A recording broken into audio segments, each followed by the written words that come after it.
Lep pozdrav vsem skupaj. Jaz se vam zahvaljujem za obisk tega današnjega srečanja. Moj cilj je nedvomno to, da vsi skupaj postanemo odgovorni. Torej, ni moj cilj, da koga strašim, pa da mu pokvaram najmanj ta vikend ali pa še naslednji mesec dni, ampak da se soočimo z stvarmi take, kot so. Jaz si vedno poskušam prizadevati za iskanje resnice in to resnico bi želel tudi prenesti na vas. Jasno, potem pa na vsakomur, odvisno od vsakogar, kako bo to vzel, ali to vzame kot dejstvo, ali gre preverjati, ali mu pa življenje samo pokaže, kako s tem. Prvo, kar bi rad vam povedal, je to, da če je stanje planeta na globalni ravni v slepi ulici in dejansko grozi s katastrofalnimi posledicami na ekosistem in tudi na človeško vrsto, potem je zdaj pač čas, kot sem rekel, posledic in reševanja na lokalni ravni. Torej, globalnih rešitev ni več. Globalni eksperiment, ki se je začel nekje pred 30 pa 25 leti, je eskaliral s tem reganizmom ali pa s to dogmo svobodnega trga, ki vse ureja, s to božjo roko trga, kot so govorniki neoliberalnega turbokapitalizma utišali vse nasprotnike na globalni ravni in jasno svet pripeljali v stanje, kot je danes. Tudi dogodki, ki smo jim priča, tako v svetovnem, evropskem ali pa slovenskem merilu, nam govori, da politiki spet ne bodo postorili tistega, kar bi morali, torej, da prično v imenu varnejše prihodnosti reševati zlo pri korenu, ampak se spet razglašajo rešitve, ki omogočajo restauracijo ali pa stabilizacijo sistema, kot je bil zastavljen, skratka z nekimi blažjimi korekturami. Finančna kriza sveta je podoba, to ni tehnični defekt, to je moralni in etični defekt civilizacije, ki presegla vse etične in moralne okvirje. Gre za to, da je v sistemu vgrajen pohlep in brezobzirnost. Gre za to, da sistem, ki temelji na neomejeni rasti, vsi dobro vemo, da politiki dobijo izpuščaje, če ni gospodarska rast 3 do 4%. No, zdaj smo padli v recesijo, ki je uradno razglašena od včeraj naprej tudi v Evropski uniji, ampak če ta gospodarska rast ni bila 3-4% na let, je bila to že velik politični problem. Jasno, da se ta gospodarska rast lahko sploh drži na tej ravni, potrebujemo trošenje, potrošništvo. Človek, ki je nekoč bil digniteta, neka entiteta, je danes iz državljana degradiran navadnega potrošnika, ki je zaželen samo, kadar troši. Ne samo, kadar troši, tudi, ko se zadolžuje. Kajti sodobni človek mora živeti preko svojih meja, mora trošiti več, kot zasluži, da zadovolji projekcijo, ki ima elita o gospodarski rasti. Zdaj, že majhen, malo boljša matematika pa vam pove, da če bi držali 5% gospodarsko rast, bi v 20 letih ob tem inputu surovin v ekonomski sistem porabili 3 planete, da bi lahko človeštvo s tem tempom preživelo. Če bi šli v tako imenovano nulto stopnjo rasti, torej da bi porabili lahko samo toliko, kot narava lahko sama obnovi, kajti več tako ne smemo, na kar če bomo tako vedeli, se bomo požrli planet, če ste me ta film gledali. Skratka, mi smo požrli letošnji fond že 23. septembra. Če gledamo v merilu enega leta, je civilizacija že požrla vse naravne vire z nulto stopnjo. Torej, karkoli porabimo od 23. septembra naprej, že načenja te fundamente ekosistema planeta. Še vedno pa ždi cela politika in cela ekonomija v temu fantomu gospodarske rasti. In če vidimo to, da ta rast nažira same temelje ekosistema, potem nam je jasno, da imamo primerjavo samo z enim tipom rasti v živem svetu, to je rak. Rakave celice so edine, ki so izstopile iz samoregulacije znotraj telesa in grejo po svoje. Požrejo vse energetske vire telesa ali pa osebka, se bohoto razmnožijo, ampak s tem ne samo ubijajo gostitelja, ampak tudi same sebe, kajti ne morejo obstojati brez hrane, ki jo gostitelj daje. Postavlja se torej vprašanje, zakaj sploh ždimo na takih norih predpostavkah? Ja, smo ždeli zato, ker se je do zdaj to nekako izteklo.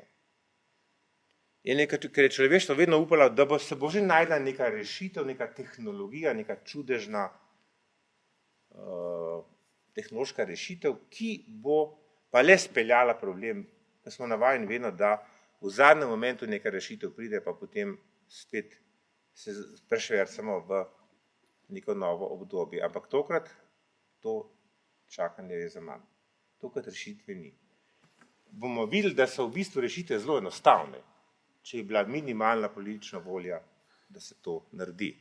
Ampak nažalost so politiki tako, ne bom rekel nesposobni ali pa neuki, ampak butasti, da ne razumejo osnovnih fundamentov, kako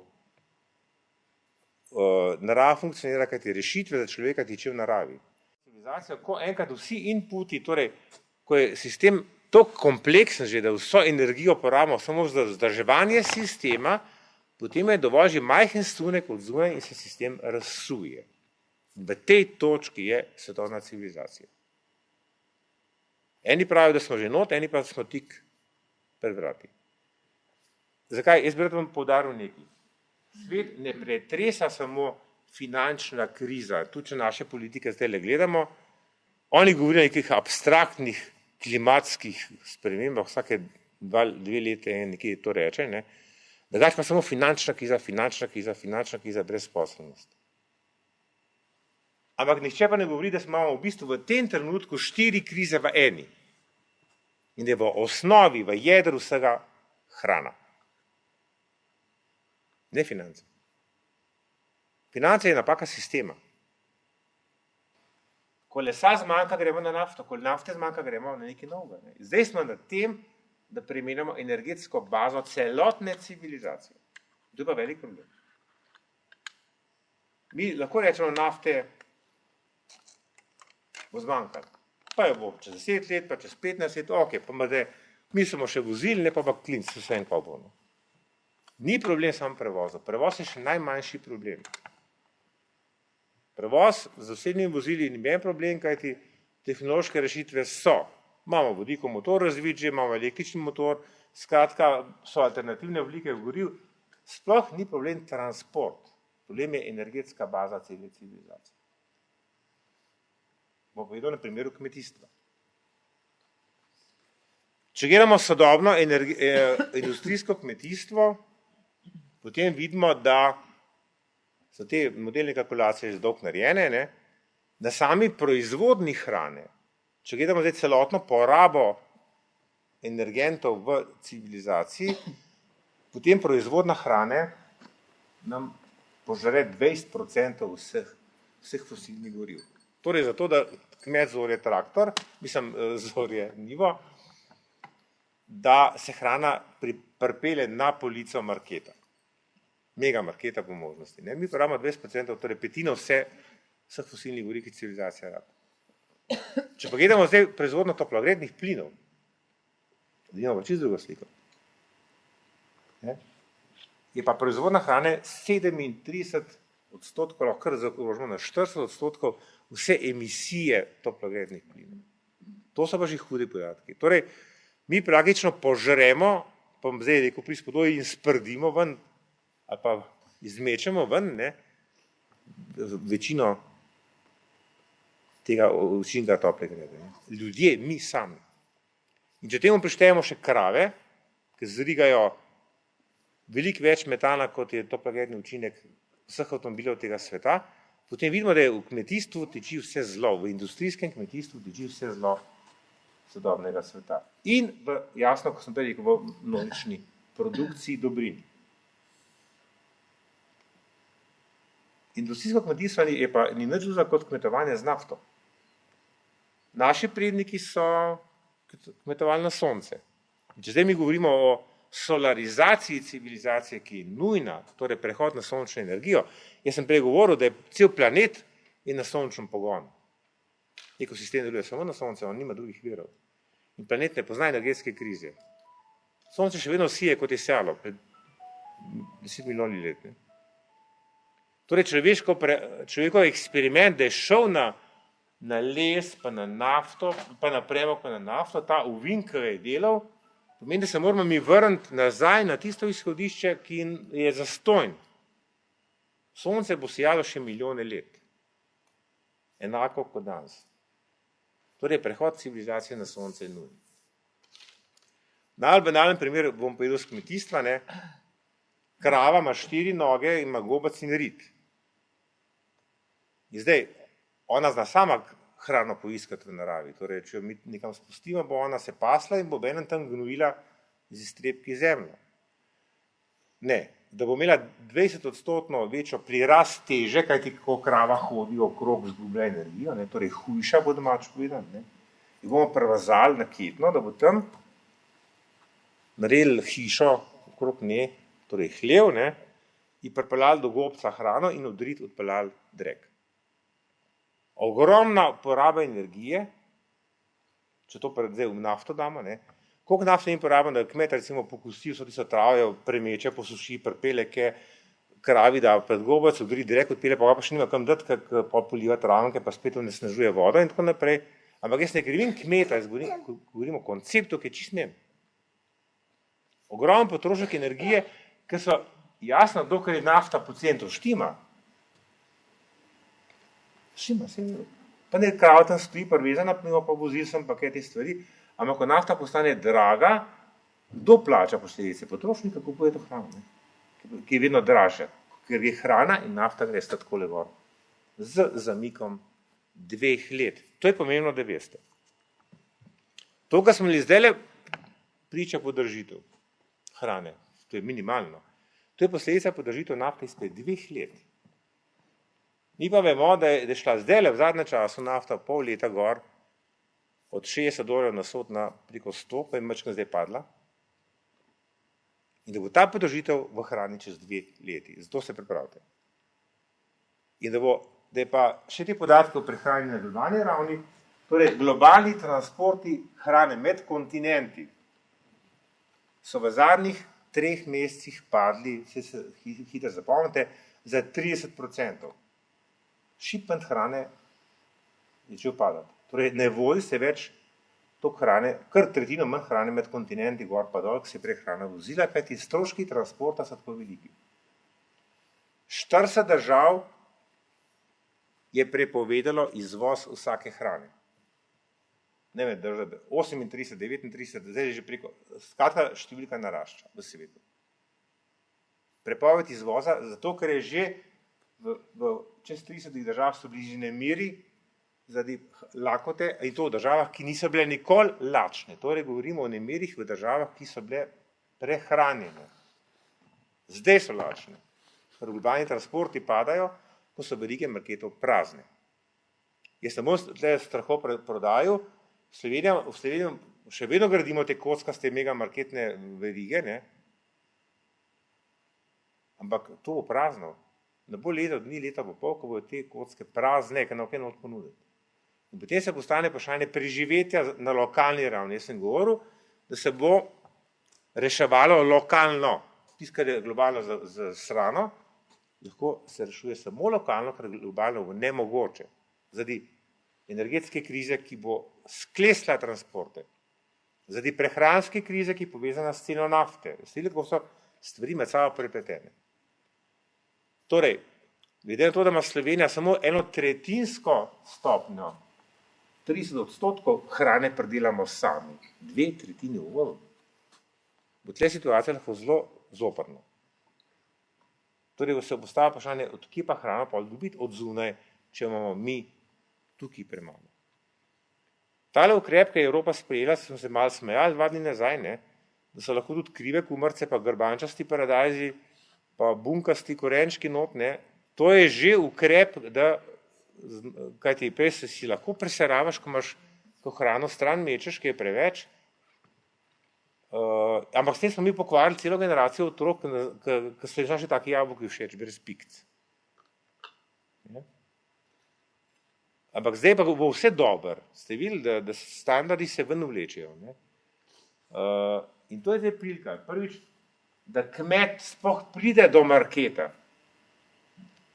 Ne, da potem mi subvencioniramo, recimo mi smo imeli v Sloveniji nore situacije, da smo subvencionirali kmetijstvo, 6 milijard sit je šlo nazadnje, ne?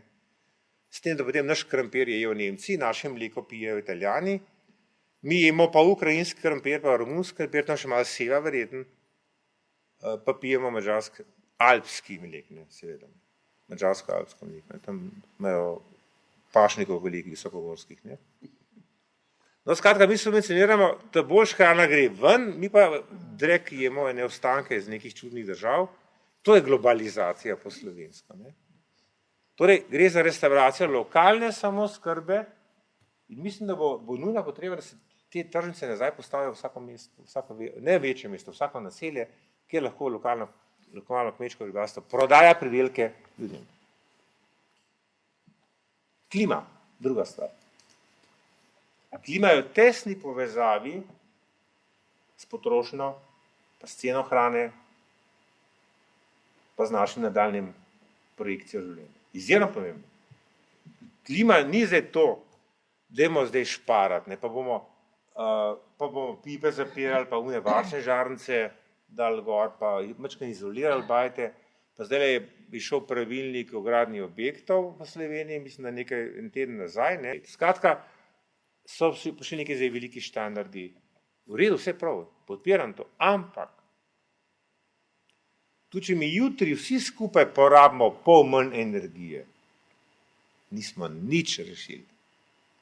Da boste zdaj čudno pogledali. Dokler ne bomo znižali potrošnje. Kajti, glejte, tudi če vi zdaj delate po pravilniku hišo, pa boste mogli izolacije povečati, ne, pa izolirati cevi, pa okna zamenjati, ker una malo pušajo tam, ne. Pa termostate ugraditi, pa nove peči, ki ima večji izkoristek. To vse košta, to je spet velika potrošnja. In zato se spet rabi dodatne vire naravne. Vidite, kako v bistvu država na en način kao, da sanira situacijo, obenem pa še vedno temelji na veliki potrošnji, ne? Na veliki produkciji. Potrošnja se bo ustavila samo takole. Jaz sem imel, kar na sebi primer povedal, jaz sem v srečo, da sem podedoval sekiro od mojega pradeda, to je primer. In na tej sekiri je bila letnica 1887. To je taka družinska, je šla z roda v rod. Prav tisna letnica, koja je bila od Kovačije. In to sekiro meni oče dal in sem jo jaz imel, dokaj mi so ukradli. Potem sem mogel pa novo kupiti, ne. Ampak poglejte, vse to, kar je zdaj novega za kupiti, ne, po nekem enem dnevu pa 2 dneh, če malo udariš po neki grčevem gabrovem deblu, poč. To je nekvalitetno. Orodja so popolnoma nekvalitetna, zdaj kot moški na te stvari gledam. Moj fotor je uporabljal staro britev, ne, pa še peno s penzlom, ki se je britev bil obred, ne, zdaj se posprejo, pa imajo britevci z enkratno porabo stran vržen, ne. Skratka, vsa ta masovna proizvodnja gre vedno bolj na enkratno uporabo. Kaj ti, ko crkne, se nas plača več popravljati, ker je popravilo? No, zadnjič mi je sin rekel, da mu je crknil printer, recimo, ne. Popravilo je bilo 120 €, no printer pa spet 100. Reforma potrošnje gre v smeri izdelave kvalitetne robe. To, kar smo nekoč že imeli. Gre v to, da se bo, jasno, če bomo mi to so ekonomski teoretiki nič ne rasti razvili. Če bomo tam produkcijo znižali, jasno je, da bo znotraj produkcije padlo število delovnih mest, ne, ker bo tako, ko se vedno bolj avtomatizira proizvodnja, bo pa ta folk šel delati na servis, na vzdrževanje. Torej, tukaj ne bo mene brezposelnosti dodatne, zato če bomo civilizacijo premaknili k bolj trajnim dobrinam, katerih proizvodnja bo rabila manj surovin. Kajti, recimo, če smo v reciklaži, že danes prišli do tega, da praktično 85% vsega železa pa jekla recikliramo. To je Evropa že kar pošlihtala. Drugje nas čakajo še velike naloge, predvsem pri plastiki. Ne? Jaz mislim, da te 4 krize v eni, da se dotakne še zdravstvene krize, da sem par besed o tem rečem, ne? Če smo dali nekako v 6 letih, je bil delež stroškov zdravja ljudi v celotnih stroških neke države, nacionalnem dohodku neke države, okrog 5%, danes je 15%. S trendom takole. Ni razlog staranje prebivalstva, ne bremte mi, da ne, ampak je razlog predvsem v tem, kar moderni zdravniki pravijo, da praktično ni več mogoče najti zdravega človeka. Da bi bilo danes težko napisati učbenik normalne fiziologije človeka, če ne bi imeli starih meritev, ko ljudje še niso bili do te mere degenerirani ali pa kontaminirani z nevarnimi kemikalijami. Nam lahko govorijo naši preventivci uradni, ne? Jejte sadje, jejte zelenjavo, boste zdravi, boste imeli manj teh obolenj, ampak analiza, ki je prišla pred pol meseca, 48% evropskega sadja in zelenjave je zastrupljene. 48%. V sadju in zelenjavi so našli 340 nevarnih snovi. 7 med njimi, ki so najpogosteje, so hormonski motilci in kancerogene.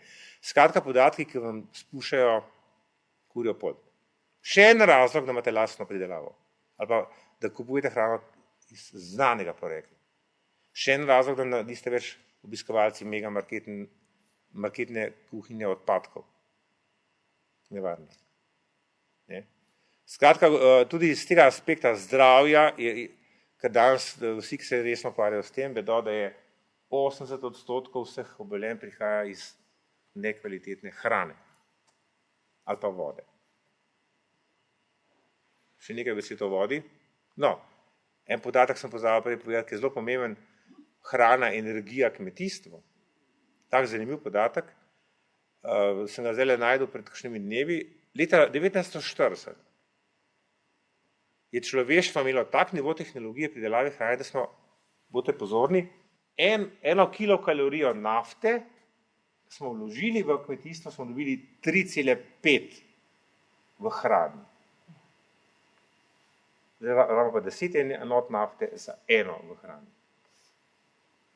To vam pove, kakšna strahotna poraba fosilnih goriv je samo za hrano. In ta usodna povezanost hrane in nafte nas bo še hudičo drago stala. Ne?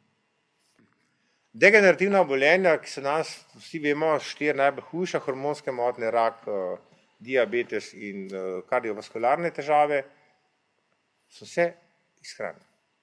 In paradoks tega sveta je v tem, ko smo prej imeli to izjemno polarizacijo med lačnimi in prenažrtimi.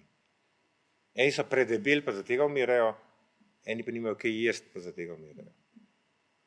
Ali pa ti, ki so predebeli, so nekvalitetno hrano jejo. Torej, sodobni človek ima kaj žalostno izbiro, da ali umre ob polni skledi bolan ali pa v prazni od lakote. Super, mislim, da je izbira fantastična, ne? In mislim, da je pa možna tretja pot, ko vam priporočam, da vsi, ki v miru umremo zdravi, kot so naši predniki, oblih prav polni skledi. Jasno, da pri hrani spada zraven tudi vprašanje vode. O tem smo že nekaj govorili v eni drugi priliki. Vprašanje vode je zelo pomembno, mi smo zdaj na križišču. Ne? Polovica vodnih virov je kontaminiranih, pol imamo še uredni.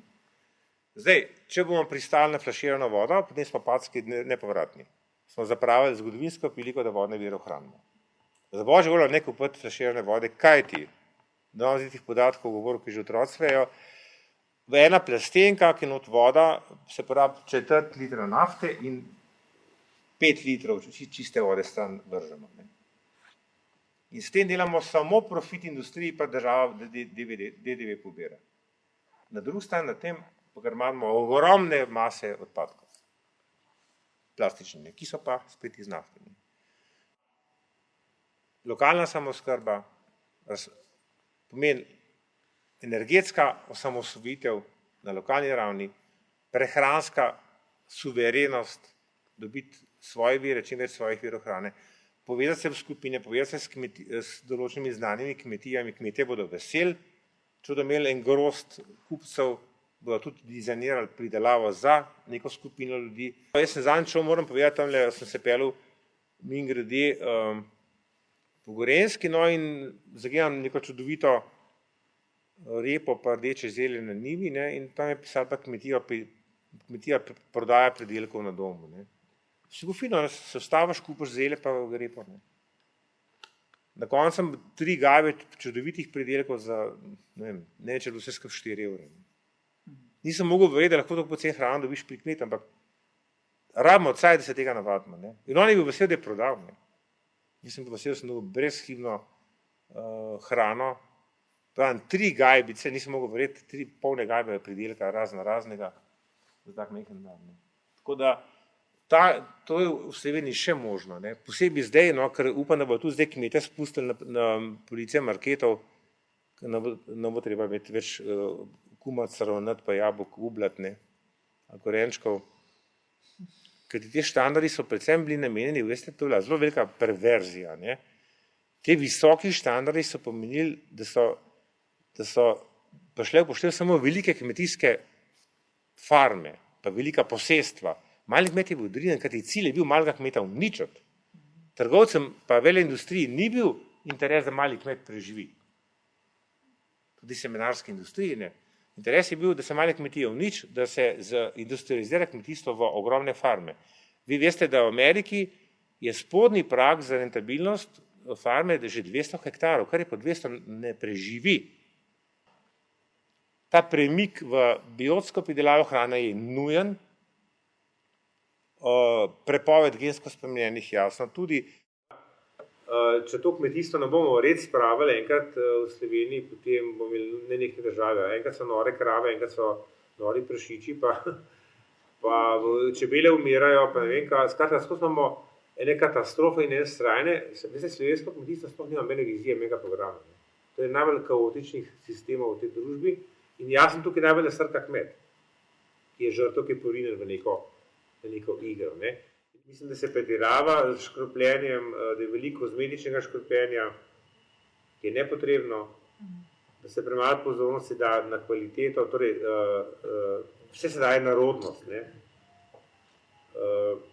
Jasno, da je problem genske erozije. Jaz vedno pravim, da povečana uporaba kemikalij v kmetijstvu je vedno na račun erozije genske rastline. Rastline so vse bolj neodporne,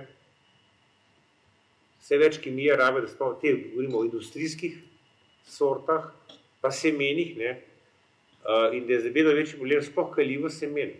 Jaz srečujem ogromno ljudi, ki imajo blazne probleme na vrtovih, ker semene kali več. Ali pa je minimalna kaljivost.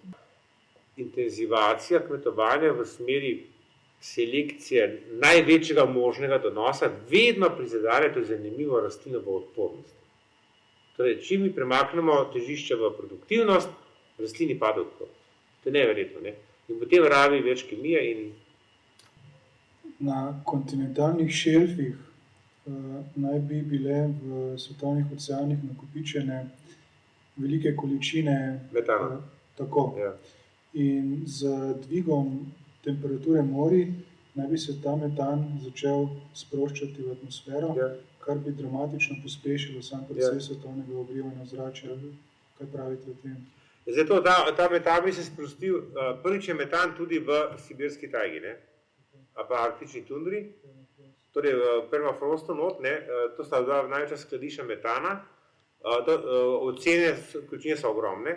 Moram pa vedeti, da je metan približno 23 do 25 krat bolj hujši toplogredni učinek kot CO2.